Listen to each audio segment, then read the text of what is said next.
नमस्कार। हम लोग यहाँ पे पीसीसीए के तरफ से जो प्रतियोगिता अभी लास्ट ईयर से जो स्टार्ट किए हैं, what we have started in December 3rd, so वो कंटिन्यू करते हुए हर एक खिलाड़ी को टूर्नामेंट्स के तौर पे उनको एंगेज करते हुए उनका स्किल को और उनका फाइनेंशियल सपोर्ट करते हुए एक एक टूर्नामेंट्स ऑर्गेनाइज कर रहे हैं।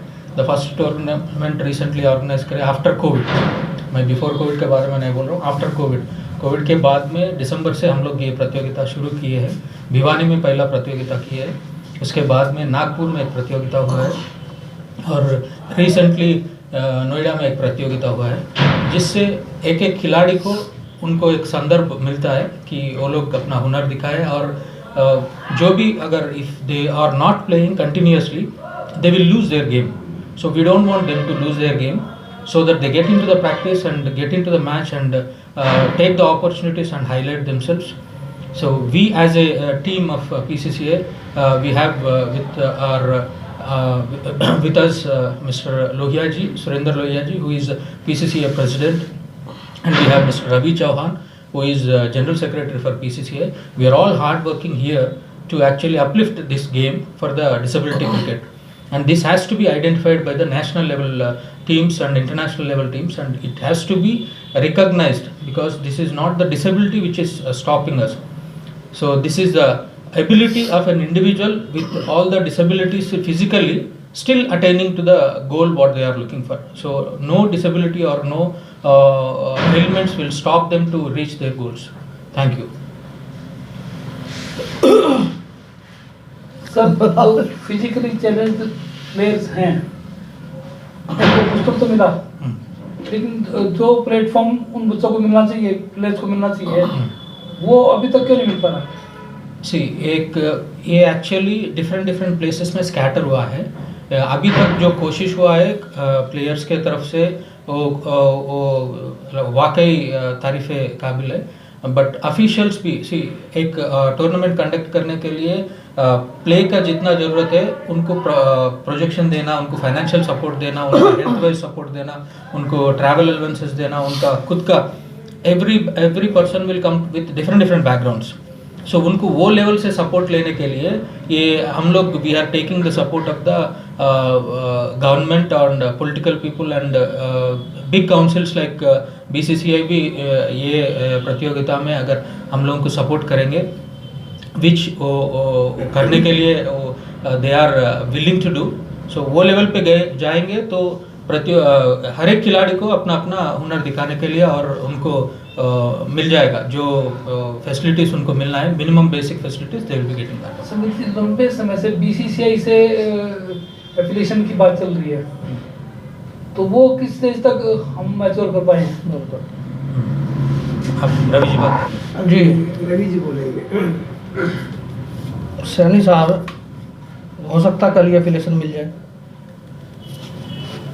आपने बहुत बढ़िया क्वेश्चन पूछा और इसके पीछे बहुत मेहनत और काम चल रहा है। जय भाई साहब जो हैं वो दिव्यांग खिलाड़ियों को बहुत आगे लेके आना चाहते हैं। उन्होंने विश्वास दिखाया, मेरे साथ जब मुलाकात हुई उनकी, उन्होंने पूर्ण विश्वास दिखाया है कि मैं इस खेल के लिए और इन खिलाड़ियों के लिए बहुत कुछ करना चाहता हूं, लेकिन अलग अलग प्रकार की जो एसोसिएशन है उनको सबको एक आना होगा। तो उसके ऊपर पूरा बात चल रहा है और वो काम भी बहुत जल्द पूरा कर लिया जाएगा। लेकिन BCCI इन खिलाड़ियों को एक लेवल देना चाहता है, वो पॉजिटिव हैं इन खिलाड़ियों के लिए। सिर्फ फ़र्क क्या था कि जिस तरीके से अलग अलग जो एसोसिएशन चल रही हैं ब्लाइंड की उनकी, तो उनको सबको एक जगह आना है, क्योंकि एक होकर इन खिलाड़ियों को फ़ायदा और BCCI के लिए भी ठीक है। तो वो बहुत जल्दी ये खुशखबरी खिलाड़ियों को मिलने वाली है। मैं समय नहीं बता सकता, लेकिन उस पर काम बहुत चालू है और पूरा जय शाह जी के मार्गदर्शन में वो काम चालू है। क्या उम्मीद की जा सकती है कि BCCI कब तक आपको? नहीं, उम्मीद क्या, विश्वास है तो, और बहुत जल्दी काम पूरा हो जाएगा। आप सब के सामने खुशियाँ मनाई जाएंगी। और ऐसा जैसा जी का खुद का अपना सपना है कि दिव्यांग खिलाड़ियों को एक मुकाम मिले। अगर वो BCCI के सेक्रेटरी हैं तो उन्होंने ये भी बोला कि मैं आपकी उम्मीदों से ऊपर काम करना चाहता हूँ इन दिव्यांग खिलाड़ियों के लिए, और मैं चाहता हूँ कि इनको एक मुकाम मिल जाए। जो बीसीसीआई के पदाधिकारी हैं, पूर्व पदाधिकारी हैं, उनका फिजिकल चैलेंज खिलाड़ियों के प्रति क्या रवैया रहा है? नहीं, रवैया अच्छा, सभी का रवैया अच्छा रहा है। और बीसीसीआई के जितने भी लोग आए हैं, जैसे अब कुछ साल के बाद ही बीसीसीआई बनी थी, जैसे सारे ऑफिशियल से जब बात हुई तो वो पॉजिटिव हैं, वो क्रिकेट के लिए करना चाहते हैं। लेकिन सबसे बड़ी बात क्या कि भारत इतना बड़ा देश है, यहाँ पर अलग अलग तरीके का ये दिव्यांग क्रिकेट खेला जाता है। वो एक प्लेटफॉर्म पे आना बहुत ज़रूरी था, उसको एक प्लेटफॉर्म पे लाने का काम हम लोग कर रहे हैं। वो जल्दी ही हो जाएगा और बीसीसीआई बहुत जल्द मान्यता देगी इसको। रवि जी, आप कितने प्रतिशत सफल हो पाए कि एक तरह की क्रिकेट खेली जाए बीसीसीआई की तरफ से, उसमें कितनी सफलता मिली आपको? ये सफलताएं हमें हमेशा मिली है, सबका साथ रहा है। आप देखिए भिवानी के अंदर कितनी प्रतियोगिताएं हुई हैं, सभी लोगों ने साथ दिया है। चाहे लोहिया साहब हमारे प्रेसिडेंट है, घनश्याम सरावगी चेयरमैन है, जितने भी लोग इस क्रिकेट से जुड़े, हमारे जैसे कोरोना की महामारी के अंदर हम सोच रहे थे कि खिलाड़ियों का किस तरीके से हम उनको मदद पहुंचाएं, तो ऑस्ट्रेलिया से देखिए स्टीव ओ के जो मैनेजर हैं, हमारे आनंद चोका जी जो हमारे भाई हैं वो ऑस्ट्रेलिया में हैं, उन्होंने कितने मतलब 300 खिलाड़ियों के लगभग हमने वो पैसा पहुंचाया। भारत की पहली एक संस्था है बीसीसीआई जिसने कोरोना महामारी में 300 खिलाड़ियों को 5-5 हज़ार रुपये की आर्थिक मदद पहुंचाई है। इससे बड़ा कार्य तो कोई हो ही नहीं सकता। फिजिकली चैलेंज जो खिलाड़ी हैं हमारे, वो लेह लद्दाख से भी आते हैं जी जी जी, और कन्याकुमारी से भी आते हैं।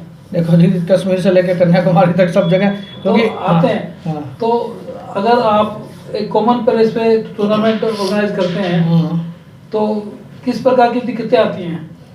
नहीं देखिए, समस्याएं तो कुछ नहीं आती क्योंकि साधन तो देखो, अब तो कोरोना में बहुत कम ट्रेनें चल रही हैं। लेकिन अब देखिए नोएडा के अंदर 28 टीमों का टूर्नामेंट हुए, टीमें आई गई, तो परेशानी तो कुछ नहीं होती है क्योंकि जहां स्टेट की जो हमारी एसोसिएशन है वो काम कर रही है, अपने अपने लेवल पे उसको लुक आफ्टर करती है। समस्याएं तो ऐसा कुछ नहीं आती। लेकिन ठीक है, कई बार क्या होता है कि ट्रेन की टिकट मिलने में परेशानी होती है और होती है। वो मंत्रालय से बात की जाएगी कि हमारे भी जो स्पोर्ट्स पर्सन है उनको भी जो है ना हाथ के हाथ अगर टिकट उनका कंफर्म हो जाए तो उनको वो परेशानी आने में निपट सकती है। दिव्यांग खिलाड़ियों को रेल में आरक्षण में प्राथमिकता मिलनी चाहिए। जो वो मिली हुई है ऑलरेडी, कंसेशन सर्टिफिकेट है, 75% का डिस्काउंट मिलता है। उसके साथ एक और है, वो भी उसको भी डिस्काउंट मिलता है। मतलब एक डिसेबिलिटी पर्सन के साथ एक अटेंडेंट भी आ सकता है। कोरोना के बाद सरकार ने सभी रियायतें बंद कर दी, तो क्या खिलाड़ी प्रभावित हुए इससे? नहीं, खिलाड़ी उस कोरोना में तो कोई खिलाड़ी खेलने के लिए नहीं आया ना, और जैसे खेलने के लिए आया तो वो चीज़ें चालू कर दी हैं। अब तो कंसेशन मिल ही रहा है। कोरोना में तो कोई ट्रेन क्या सब कुछ पूरा हिंदुस्तान ही बंद था। रवि जी, कोरोना के बाद सरकार ने जो स्पेशल ट्रेन चलाई हैं उसके अंदर सभी फैसिलिटी बंद कर दी हैं, तो क्या आपके खिलाड़ी को वो नहीं, हमारा मैं आपको बताऊँ, ये फैसिलिटी कुछ पहले तक बंद थी लेकिन ये चालू अब कर दी है। जो कि जितने भी ये खिलाड़ी आ रहे हैं सब कंसेशन सर्टिफिकेट लागू हो चुका है। इन खिलाड़ियों को किस तरह की मदद की अब जरूरत है? किट की जरूरत है या सामान की जरूरत है या फिर उनको फाइनेंशियली सबसे बड़ी बात तो है कि आपके विश्वास की जरूरत है।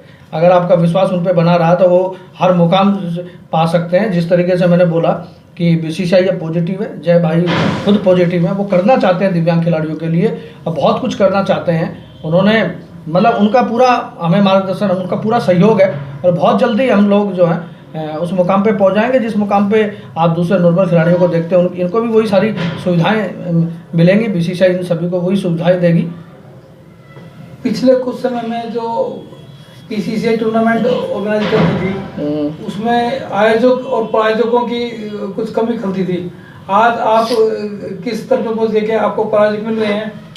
नहीं, एक समय होता है सर, समय होता है। संघर्ष तो जिंदगी का पहलू है और संघर्ष करते करते आदमी जब आगे बढ़ता है तो वो चीज़ें पूरी होती चली जाती है। अब मुझे नहीं लगता कि कहीं कोई तकलीफ होती होगी। ये हमारे सब जितने भी लोग हैं, लोहिया जी हैं, फैनी साहब हैं, जितने भी लोग हैं, हमारे संजय गोयल जी हैं, धर्मेश जी का बड़ा नाम है। जब भी टूर्नामेंट करते हैं धर्मेश जी हमेशा अग्रसर आगे रहते हैं। मयंक गोयल है तो शाम से, तो जितने भी लोग हैं वो सब अब जो है अपने अपने तरफ से जितना उनका योगदान होता है वो देते हैं। और आनंद जी जो है, आनंद जी को जब भी हम बोलते हैं कि सर अब ये करना है तो वो पूर्ण रूप से हमारे साथ पूरे सहयोग में रहते हैं। देखिए आप अभी नोएडा टूर्नामेंट थे, उनके डैडी यहाँ पे आए हुए हैं, संगीत सिलवरी जी भी हमारे बीच में है। तो ये एक आपका सहयोग ही तो है ना। आपके पास लोग आ रहे हैं, आपके काम करना चाहते हैं, तो ये वो सहयोग है। रवि जी, जैसे बीसीसीआई वनडे और T20 ऑर्गेनाइज करती है, तो पर्टिकुलर इंडिविजुअल प्लेयर को स्पॉन्सर मिल जाते हैं, MRF, डनलप, जेके टायर और डिफरेंट डिफरेंट जो कंपनीज हैं वो करती हैं। तो क्या हम चाहते हैं कि हमारे जो दिव्यांग खिलाड़ी हैं उनको भी इंडिविजुअल प्रमोटर मिल जाए और उनका एक बेहतर प्रदर्शन हो पाए? सर, एक बेसिक चीज़ होती है किसी भी खेल को और खिलाड़ी को आगे बढ़ने के लिए, सबसे पहले कि आपकी जो नेशनल बॉडी है, जैसे बीसीसीआई क्रिकेट को चलाती है, तो बीसीसीआई की एफिलिएशन हो। अगर बीसीसीआई के जैसे एफिलिएशन मिलेगी, इनके पास अपने पर्सनल स्पॉन्सर्स भी होंगे, इनके सर्टिफिकेट ग्रेजुएशन भी होंगे। आज पैरालंपिक में देखिए 5 खिलाड़ियों को डिप्टी डायरेक्टर बनाया, आपका भिवानी का मोनू गंगस है, हमारे गिरिराज है, कई लोग हैं जैसे रिंकू है, इन लोगों को डिप्टी डायरेक्टर सरकार ने बनाया, तो वो ये खिलाड़ी भी बनेंगे। क्योंकि सिर्फ कमी क्या है, वो भारत सरकार से मान्यता है, और यहाँ पर अभी बीसीसीआई की जैसे मान्यता होगी वैसे सारे काम चालू हो जाएंगे। जो फिजिकली चैलेंज क्रिकेट टूर्नामेंट आप आयोजित करते हैं, उसमें केंद्र और राज्य सरकारों की क्या भूमिका रहती है? नहीं, वही है ना, मेन तो एफिलिएशन के ऊपर है। जब तक आपका एफिलिएशन नहीं होगा, वहाँ से केंद्र सरकार और राज्य सरकार आपकी मदद नहीं कर पाएगी। हाँ ठीक है, कोई मंत्री आता है, वो अपने ग्रांट में से कुछ पैसा दे के चला जाता है, वो एक अलग सहयोग राशि है। जैसे प्रशासन की तरफ से डिप्टी कमिश्नर साहब हैं या जो भी है, वो अपनी तरफ से जो भी दे सकते हैं मदद, वो मिलती है। लेकिन जो एक चीज़ होनी चाहिए ना, वो एफिलिएशन के बाद ही है। जब तक एफिलिएशन नहीं, जब तक आपके पास कुछ नहीं है।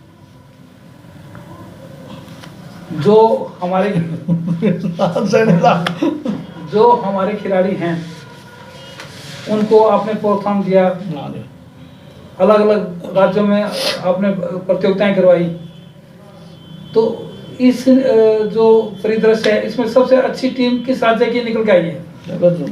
कोई डाउट ही नहीं है, महाराष्ट्र सबसे नंबर 1 टीम है।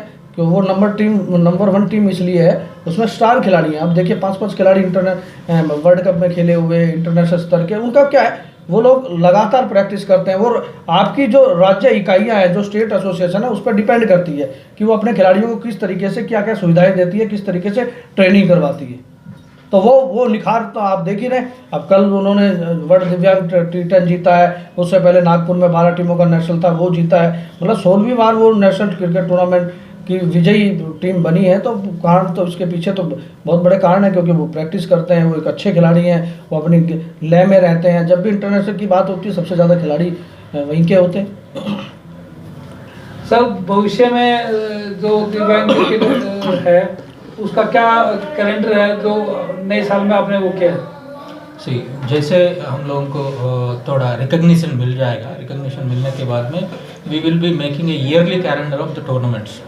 ईयरली कैलेंडर एक नेशनल इवेंट रहेगा, एक जोन वाइज इवेंट रहेगा, नॉर्थ जोन का, ईस्ट जोन का, वेस्ट जोन का, साउथ जोन का, और इसके बाद में एक स्टेट्स में एक इंडिविजुअल 28 टीम्स है अभी फिलहाल। सो एक टीम वो लोग ऑर्गेनाइज करेंगे, तो उनको भी पता चलेगा कि नियर बाई जो भी कॉम्पिटिटर्स है, कोई ए लेवल कैटेगरी वाले रहते हैं, लाइक महाराष्ट्र वाले हैं, जो उनके हिसाब से जो टीम्स है, वो टीम्स को एक टूर्नामेंट ऐसा वी आर प्लानिंग इट। अभी अप्रैल या मई में हम लोग वो कैलेंडर रिलीज करेंगे। सो कौन सा प्लेस में कब कौन सा टूर्नामेंट्स कंडक्ट कर रहे हैं, we will come up with yearly calendar. Sir, पिछले सालों में अफगानिस्तान की टीम इंडिया आई, कुछ मैचेस खेले, तो इन फ्यूचर भी कोई विदेशी टीम भारत आएगी? ज़रूर आएगी। सो जैसे ही एक आइडेंटिफिकेशन मिल जाएगा, इंटरनेशनल लेवल में भी करने का प्लानिंग है। जैसे कि अभी जो सपोर्ट मिल रहा है ऑस्ट्रेलिया की तरफ से, जो सपोर्ट मिल रहा है, we are planning a tournament in internationally in Australia also. So जैसे एक सिस्टमेटिकली सेट होते जाएंगे, तो उच्चतम खिलाड़ियों को, इंडिया को रिप्रेजेंट करते हुए इंटरनेशनल गेम्स में भी वो लोग पार्टिसिपेट करेंगे। सर, जो हमारे दिव्यांग खिलाड़ी हैं, वो अलग अलग प्रदेशों से आते हैं, एक टीम बनती है, तो टीम स्पिरिट के ब्याह पे वो टीम जीतती हैं। अगर भारत को 4 भागों में बांटें, ईस्ट, वेस्ट, नॉर्थ, साउथ, तो सबसे अच्छी किस जोन की टीम लगती है आपको? इधर जोन के हिसाब से नहीं है, जो खिलाड़ी के हैसियत और उनकी यानी खुद का मेहनत जहाँ उनको ऊपर तक ले जाती है वो हिंदुस्तानी है। सो खाली जोनल का मैचेस लगाना बोल के जो कैलेंडर आने वाले दिनों में आ रहा है वो सुविधा के लिए, यानी हर एरिया को अपन कवर करे जैसा वो प्लानिंग है वो, ताकि एक सपोज 4 जोन में करने के बाद फिर नेशनल लेवल पे कर सकते हैं, सभी स्टेटों को मिला के जी सुविधा हो जाती है। सुरेंद्र लोहिया जी, दिव्यांग क्रिकेट को प्रोत्साहित करने में आपकी भूमिका बहुत अहम रही है। तो जो खिलाड़ी हमारे हैं उनको प्रोत्साहित किया, आज उनको एक मंच मिला, उचित मंच मिल गया, लेकिन अभी और कितनी ज़रूरतें हैं जो इन खिलाड़ियों को हम शिखर तक पहुंचा सकें? अभी तो शुरुआत हुई है और मैं आपके माध्यम से ये कहना चाहता हूँ कि धीरे धीरे बहुत अच्छा हम लोग मेहनत करेंगे तो ज़रूर सक्सेस होंगे। स्वामी जी, संगीत जी अब हमारे साथ जुड़ गए हैं तो इनका भी हमें भरपूर सहयोग मिल रहा है। तो जब जैसे जैसे हमें सहयोग मिलता जाएगा वैसे वैसे प्रोत्साहन हमारा भी बढ़ेगा, हौसला। जैसे भिवानी से हमारे धर्मेश शाह जी है, घनश्याम सराफ जी है, और मयंक अग्रवाल है, संजय गोयल जी जो हमारे ट्रेजरर है, बहुत ही मेहनत कर रहे हैं। तो सब मिलके हम अच्छा प्लेटफार्म देंगे। आपको मालूम होगा कि 2013 में हमने ये BCCI बनाई थी। उस टाइम मैं रवि के साथ हमारे साथी फरीदाबाद गए थे। वहाँ हमने देखा कि ये लड़का बिल्कुल अकेला है, इसको हेल्प करने वाला कोई नहीं है। तो आपको पता है कि आपके साथ बचपन से क्रिकेट खेलता आ रहा हूँ, तो मेरा भी उमंग जग गई और बच्चों ने भी कहा कि पापा आप भी कुछ इन बच्चों के लिए करो।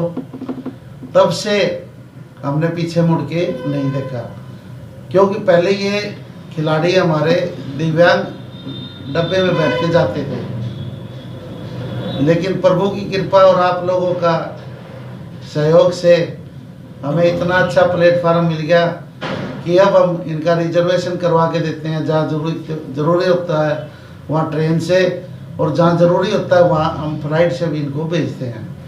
हमारे उत्तराखंड की टीम बनी थी, उसमें किसी भी खिलाड़ी ने ट्रेन नहीं देखी थी। फ्लाइट तो देखना बहुत बड़ी बात है। हमें खुशी है कि उन खिलाड़ियों को भी हमने फ्लाइट में भी घुमाया और ट्रेनों में भी हमने उनको जगह दी। आज हमारा PCCI परिवार इतना बड़ा परिवार हो गया है, धीरे धीरे हमें स्पॉन्सर मिल रहे हैं, धीरे धीरे हमारा परिवार बड़ा हो रहा है। जितना बड़ा परिवार होगा उतना बड़ा हम मजबूती से बढ़ेंगे। खिलाड़ियों में इतना जोश है कि कोरोना 19 के होते हुए भी जहां हम उनको बुलाते हैं वहीं वे दौड़े दौड़े चले आते हैं। जैसा कि अब 12 टीमों का नागपुर में हुआ, 12 राज्यों की टीम आना मायने रखता है, और अब 28 राज्य की टीम नोएडा में आई। अभी तक इंडिया ने T10 टूर्नामेंट नहीं खेला, वो हमारी PCCI की टीम खेल ली। इंडिया ने अब डे नाइट मैच खेला था ऑस्ट्रेलिया में, जो 36 रन पे हार गई थी, लेकिन हमारा पंचकुला में जो डे नाइट टेस्ट मैच हुआ था अफगानिस्तान के साथ, वो इतना इंटरेस्टेड हुआ था कि हमारे कप्तान ने सेंचुरी बनाई थी और वो मैच ड्रा हुआ था। मेरे कहने का मतलब यह है कि हम जो नई नई खोज खास तौर से हमारे रवि चौहान कर रहे हैं इन खिलाड़ियों के ऊपर, उसको और आगे बढ़ा रहे हैं। इंडिया में तो वो साल 2 साल के बाद आता है, हम पहले ही उसको PCCI के माध्यम से हमारे दिव्यांग खिलाड़ियों को खिलाते हैं। वही बात अभी आज संगीत जी और स्वामी चुक्का जी आए हैं, हम अगले टूर्नामेंटों के बारे में भी डिस्कस करेंगे। और मुझे पूरी उम्मीद है कि गर्मी शुरू होने से पहले एक बड़ा आयोजन हम भिवानी में भी, जो वर्ल्ड कप के हमारे खिलाड़ी आए थे खेल के, उनको एक बार भिवानी में भी बुलाएं, क्योंकि वर्ल्ड कप का जो आपको पता है कैंप लगा था, जो इंग्लैंड टीम गई थी हमारी चैंपियन हो गई थी, वो कैंप भी हमने भिवानी में लगाया था। ब्लाइंड की भी टीम कभी वर्ल्ड कप जीत के आई थी साउथ अफ्रीका में, वो कैंप भी हमने भिवानी में लगाया था। तो क्यों न हम आगे की तैयारी करने के लिए पहले ही हम हमारे खिलाड़ियों को भिवानी फिर बुलाए, जो कि हमारे छोटी काशी नगरी के नाम से भी प्रसिद्ध है। लोहिया निकट भविष्य में कोई बड़ा टूर्नामेंट, कोई विदेशी टीम? हमारी निकट भविष्य में अफगानिस्तान की टीम के साथ बात चल रही है और उम्मीद है कि महीना 2 महीने में वो भी हिंदुस्तान आएगी। हाँ, हिंदुस्तान आएगी तो मैं पूरी कोशिश करूँगा कि एक मैच में भिवानी भी खेलने का मौका मिले। धन्यवाद जी।